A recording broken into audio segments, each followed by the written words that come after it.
প্রায় 3 কোটি টাকার মাদকদ্রব্য সহ উদ্ধার এক, গ্রেপ্তার এক। আবারও বিপুল পরিমাণ মাদকদ্রব্য উদ্ধার করল জীবনতলা থানার অন্তর্গত ঘুটিয়ারি শরীফ পুলিশ ফাঁড়ি। সেই হেরোই সহ মাদক ব্যবসার আঁতুড়ঘর পরিচিত ঘুটিয়ারি শরীফ, যেখান থেকেই প্রতিনিয়ত নিষিদ্ধ মাদকদ্রব্য উদ্ধারের ঘটনা ঘটছে একাধিকবার। একদিনও তার অন্যতা হয়নি। ঘুটিয়ারি শরীফ ফাঁড়ির পুলিশ গোপন সূত্রে খবর পেয়ে তল্লাশি অভিযানে নামে নেতৃত্বে ছিলেন ঘুটিয়ারি শরীফ ফাঁড়ির ওসি সুকুমার রুইদাস, ক্যানিং এর এসডিপিও রামকুমার মণ্ডল, ভাঙড়ের সিআই হাবিবুর হাসান, জীবনতলা থানার দিগন্ত মণ্ডল সহ বিশাল পুলিশ বাহিনী। তারা এই তল্লাশি অভিযানে নেমে এলাকা থেকে আব্দুল কাদের নামে এক যুবককে গ্রেপ্তার করে 2 কেজির বেশি মাদক উদ্ধার করে, যার আনুমানিক বাজার মূল্য প্রায় 2 কোটি টাকা। পুলিশের পক্ষ থেকে তদন্তের স্বার্থে এই ব্যক্তিকে আরও জেরা করার প্রয়োজন আছে বলেই জানা যাচ্ছে। এই মাদক পাচার চক্রে আর কে বা কারা জড়িত, কোথা থেকে এনেছিল এই বিপুল পরিমাণ মাদক, কোথায় এগুলো পাচার করার পরিকল্পনা ছিল, এই চক্রের সঙ্গে আন্তর্জাতিক কোনো পাচার চক্রের লিঙ্ক আছে কি, সেটাও খতিয়ে দেখতে চাইছে তদন্তকারীরা। প্রতিনিধি প্রদীপ সরকারের রিপোর্ট, হিঙ্গলগঞ্জ নিউজ।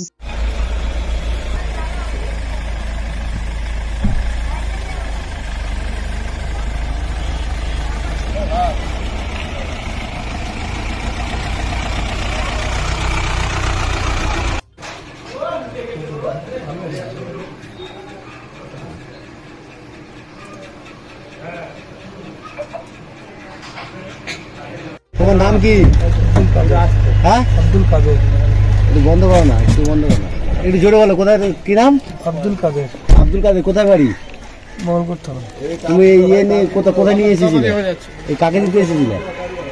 বাড়িতে ছিল। তুমি যে এই যে ইয়ে নিয়ে এসেছিলে সেটা কাকে দিতে এসেছিলে? কত দূর?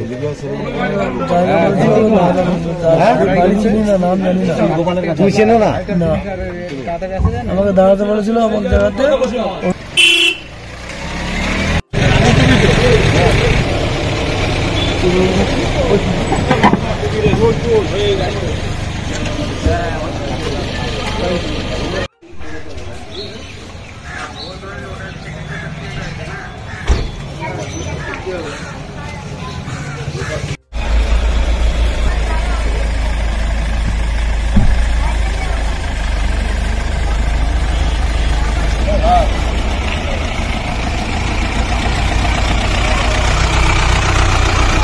অ্যারেস্ট করেছি।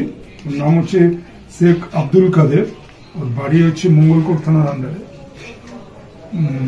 2 কেজি সামথিং আমরা নার্কোটিক আর্টিকেল সিজার করেছি ওর কাছ থেকে। কালকে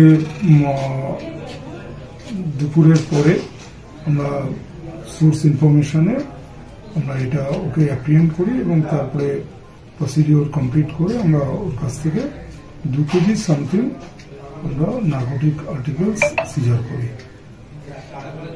আনুমানিক বাজার মূল্য কত হতে পারে? নিয়ার অ্যাবাউট 2 কোটি। এর আগে এত বড়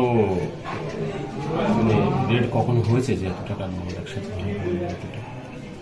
সেটা তো দেখে বলতে হবে, রেকর্ড দেখে বলতে হবে। কোথায় নিয়ে যাচ্ছিল বা কার কাছে বিক্রি করার জন্য কিছু বলেছে? ওটা তো পার্ট অফ ইনভেস্টিগেশন, ওটা বলেছে এবং সেই অনুযায়ী আমাদের রেডও চলছে। কোনো আন্তর্জাতিক চক্রের সাথে কি জড়িত রয়েছে জানা গেছে? এখনো সেরকম কিছু পাওয়া যায়নি, তবে সেই দিকটাও আমরা খতিয়ে দেখে নেব।